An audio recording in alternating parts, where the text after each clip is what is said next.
सर्वेभ्यो सर्वाभ्यश्च नमः। आज के इस वीडियो में हम श्रीमद् भागवत गीता के द्वितीय अध्याय से श्लोक नंबर 29 से लेकर के आगे के कुछ श्लोकों को पढ़ेंगे। इस श्लोक में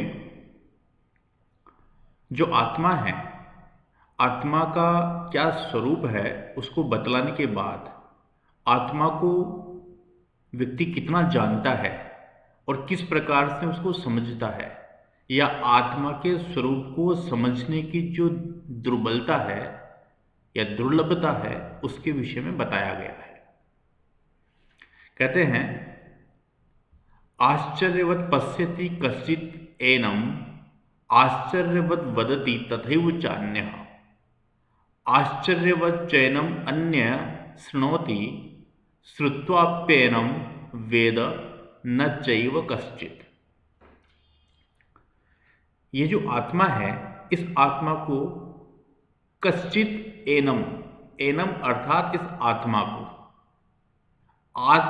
आश्चर्यवत् पश्यति, आश्चर्य के समान मानता है। जो हमारा जीवन का मूल तत्व है आत्मा, जिसको पहले के श्लोकों में बताया कि यह आत्मा अजर है, अमर है, नित्य है, शाश्वत है, अवध्य है, जिसका वध होना संभव नहीं है।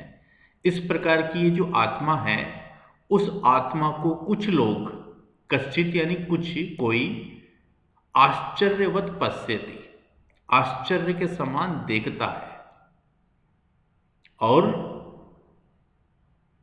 अन्य आश्चर्यवत् वदति, उसी प्रकार कुछ लोग इसके स्वरूप को आश्चर्य के समान बतलाते हैं, घोषित करते हैं। कश्चित कोई, अन्य लोग इसको आश्चर्य के समान बताते हैं।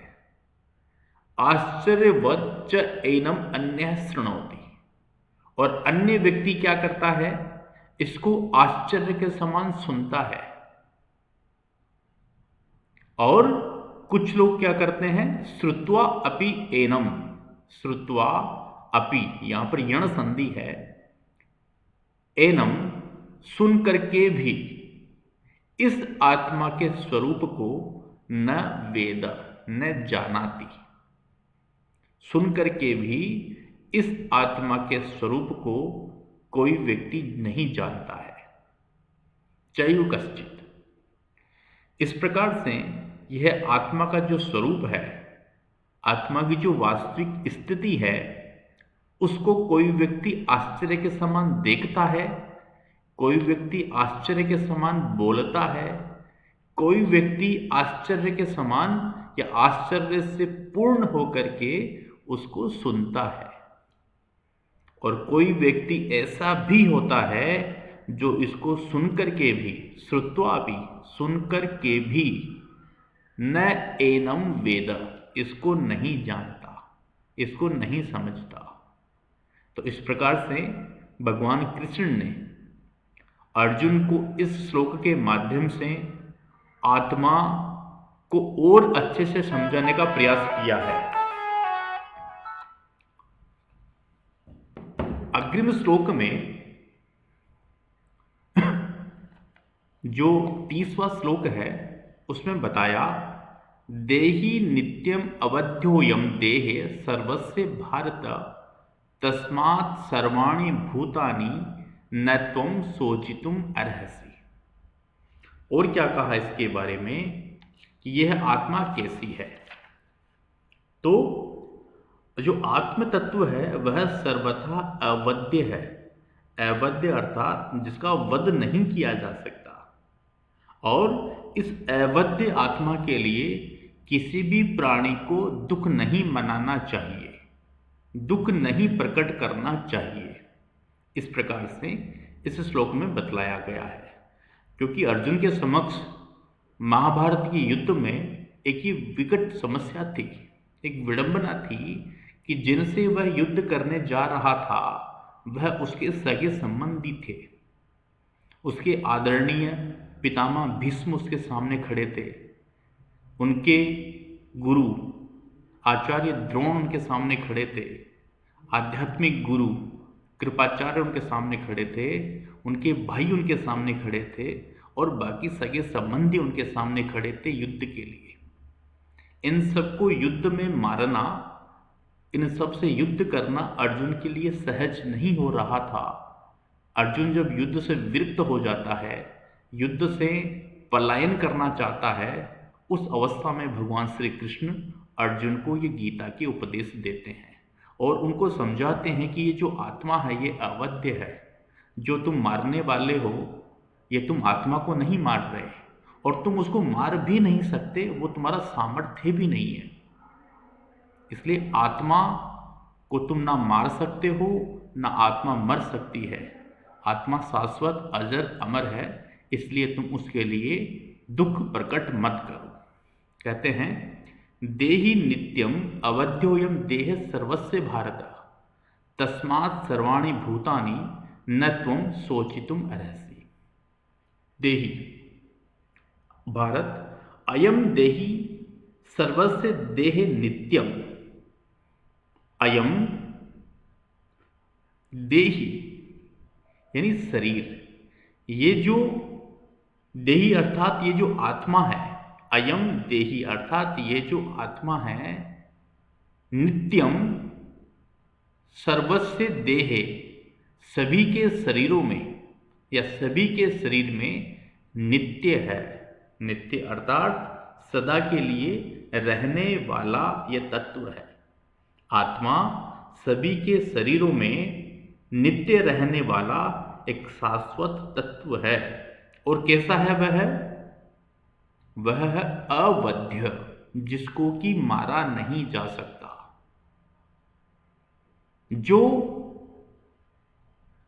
क्षणभंगुर नहीं है, जो नष्ट होने योग्य नहीं है। इस प्रकार से यह आत्मा है, उसको मारा नहीं जा सकता, वह अवध्य है और सभी शरीर में वह नित्य रूप से विद्यमान है।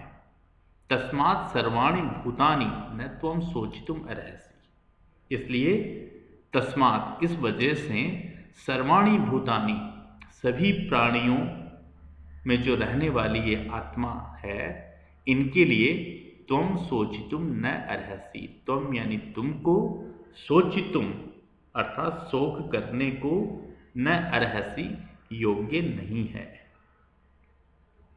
कहने का तात्पर्य यह है कि हे अर्जुन, ये आत्मा सभी शरीरों में सदा के लिए नित्य रूप से विद्यमान रहने वाला एक अवध्य तत्व है।